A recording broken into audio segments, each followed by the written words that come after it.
Europe 1, il est 7h44. On connaîtra demain les résultats de l'enquête internationale PISA qui juge le niveau scolaire des élèves de 15 ans dans 65 pays différents. Et ce que l'on sait déjà, c'est que ces résultats ne sont pas bons pour nous en France. Thomas Soto, vous recevez tout de suite Dimitri Casali pour l'interview vérité d'Europe 1. Bonjour Dimitri Casali. Bonjour. Vous êtes prof d'histoire, historien, spécialiste de l'éducation. Vous avez notamment enseigné pendant des années en ZEP, en zone d'éducation prioritaire. Un petit mot de ce classement qui sort tous les 3 ans. Depuis qu'il existe, depuis 2000 donc, à chaque vague, la France a perdu du terrain et on va sans doute encore perdre 2 places quand on aura les résultats officiels demain. Ça vous surprend, vous, Dimitri Casali, qu'on se casse la figure comme ça ? Non, pas du tout. C'est une lente dégringolade depuis pratiquement 20 ans maintenant, depuis l'instauration même du collège unique. On va y venir, il y a différents facteurs. Ouais. Voilà, et 89 aussi pour la part de bacheliers au baccalauréat à 80%, dixit Lionel Jospin. Mais c'est vrai que là, il y a différents facteurs à la fois structurels, sociétals, par rapport aux pays asiatiques, surtout, qui sont beaucoup plus performants. Qui sont visiblement en haut du tableau. Voilà, tous les pays asiatiques sont devant nous, que ce soit bien sûr le Japon, Hong Kong, la Chine, la Corée du Sud, bien sûr. Et là, c'est vraiment un rapport sociétal, puisque les sociétés asiatiques sont différentes des nôtres. Il y a un rapport à l'autorité, un respect du professeur dans la classe qui est hors du commun avec chez nous. C'est ça le principal problème aujourd'hui, c'est l'autorité, le respect du prof. Alors, ou est-ce que c'est aussi le prof qui ne sait pas se faire respecter et qui n'a pas d'autorité ? Il y a 3 facteurs. Donc, il y a un premier facteur sociétal. Je vous dis, ces sociétés asiatiques sont basées sur la discipline, le respect aux ancêtres, le respect de l'autorité et de l'état de droit. Regardez aujourd'hui, quand même nos hommes politiques ne respectent plus font de la désobéissance civile, quand les bonnets rouges prennent. Comment voulez-vous que les élèves respectent leurs professeurs ? Vous Ça, nous c'est dites pas que possible. Personne ne donne l'exemple aujourd'hui dans la société, donc les élèves ne donnent pas. Parce qu'on va pas faire des petits Français, des petits Chinois ou des petits Sud-Coréens. On a nos mentalités, on est plutôt des Latins. C'est quoi en France aujourd'hui ? C'est la faillite d'un système ? C'est ça ce à quoi on assiste ? Il y a un facteur structurel, bien sûr, c'est le collège unique. L'aberration du collège unique, vouloir mener toute une classe d'âge 80% au baccalauréat, c'est complètement hallucinant aujourd'hui. Il faut beaucoup plus d'autonomie. On le voit avec des pays comme la Finlande ou la Nouvelle-Zélande qui ont une autonomie totale dans leurs établissements et pour pouvoir prendre en charge les élèves les plus défavorisés. Moi, j'étais en zone d'éducation prioritaire. Je vois bien que les programmes ne sont pas du tout faits pour accueillir tous ces jeunes qui viennent souvent de pays qui parlent tout juste le français et on leur fait carrément le même programme que nos petits français. C'est complètement inadapté. On fait comme s'ils étaient comme tout le monde. Or, il faut avoir le courage de dire qu'ils ne sont pas comme tout le monde, qu'aujourd'hui ils n'ont pas les mêmes moyens, qu'ils n'ont pas les parents qui aident, qu'ils n'ont pas les parents qui peuvent payer des petits cours. C'est ça la vérité ? C'est ça la vérité. Il faut tout réformer, tout mettre à plat et ensuite, après, il y a un problème. Pardon, je vous interromps, mais tout réformer, tout mettre à plat. On sait très bien que quand on touche un ongle à l'éducation nationale, il n'y a pas un ministre qui survit à ça. Comment on réforme tout ? Et vous êtes prof, alors dites-le nous.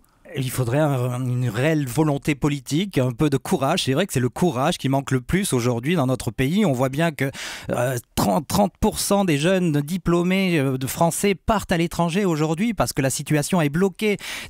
Le Fondapol, la statistique de Dominique Régnier disait que 17% des jeunes élèves français croient en l'avenir de leur pays. Il faut redonner confiance. 17%, alors que c'est un rapport totalement inversé, bien sûr, avec les Chinois, mais aussi avec des pays comme les États-Unis, les Américains, qui croient en l'avenir de leur pays, les jeunes élèves américains. Ça veut dire, Dimitri Casali, qu'on est en train de sacrifier des générations, c'est ça qui se passe en ce moment à l'école ? Tout à fait, la France est en train de prendre un retard terrible puisqu'on ne prend même pas l'Allemagne à la suite du rapport PISA. En 2000, très mauvais résultat l'Allemagne. Très mauvais, a pris des mesures draconiennes, a vraiment fait des efforts surhumains et là justement est en train de rattraper son retard. Nous, on fait comme si le rapport PISA n'existait pas, c'est toujours la même histoire, c'est l'autruche qui se met la tête dans le sable, on veut rien voir, rien comprendre et rien faire. L'immobilisme et le laxisme minent la société française depuis des années. Fabien Cazot nous disait tout à l'heure, un spécialiste éducation européenne, disait tout à l'heure qu'il y a des profs, des enseignants qui critiquent ce système PISA, ce mode de comparaison. Vous pensez que c'est le thermomètre qui n'est pas bon ?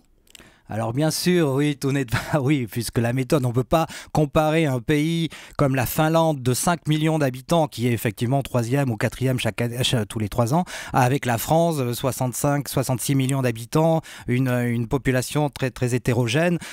Nous, c'est beaucoup plus complexe, mais c'est vrai qu'en mettant fin déjà au collège unique, en prenant des mesures courageuses pour favoriser les élèves en difficulté et puis privilégier les élèves locomotives, puisque l'excellence n'est plus récompensés aussi à l'autre bout du balancier. C'est ça, il n'y a plus d'élite. En fait, on veut mettre tout le monde sous la toise et Voilà, au bout du compte, il n'y a que ceux qui sont moyens qui s'en sortent, parce que les excellents s'ennuient, ils vont ailleurs et les autres décrochent complètement. Vous dites qu'il faut avoir le courage de faire des réformes, mais j'entends pas ces réformes que vous proposez. C'est quoi? C'est une orientation professionnelle plus tôt? C'est quoi? Alors oui, le travail professionnel, l'apprentissage doit être revalorisé, comme en Allemagne. Voilà, c'est un des facteurs qui a sorti l'Allemagne de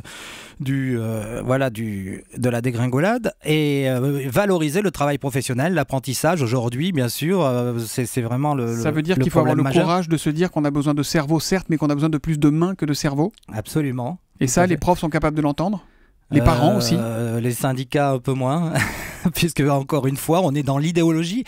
Vous savez, la France a vraiment un long passé historique. Je suis historien, je sais de quoi je parle. Et effectivement, si le statut des fonctionnaires date de 1950, des fonctionnaires de l'éducation nationale, et n'ont toujours pas été réformés depuis les décrets de 1950 signés par Maurice Thorez, du PCF à l'époque, on est quand même en 2013. Ça fait 63 ans que ces statuts devraient être réformés.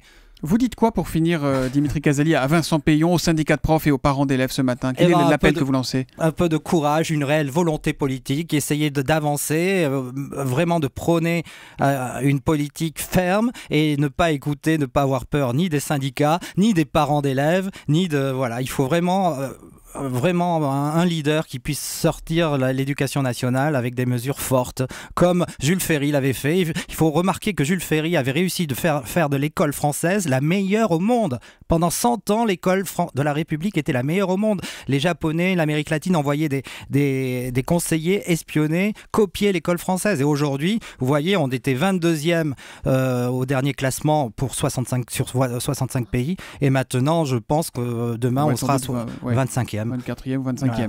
Merci beaucoup Dimitri Casali. On vit peut-être un peu trop dans l'illusion de cette excellence de l'école française. Aujourd'hui, la réalité, c'est qu'on décroche et qu'on se casse la figure. Merci d'être venu ce matin sur Europe 1. Bonne journée.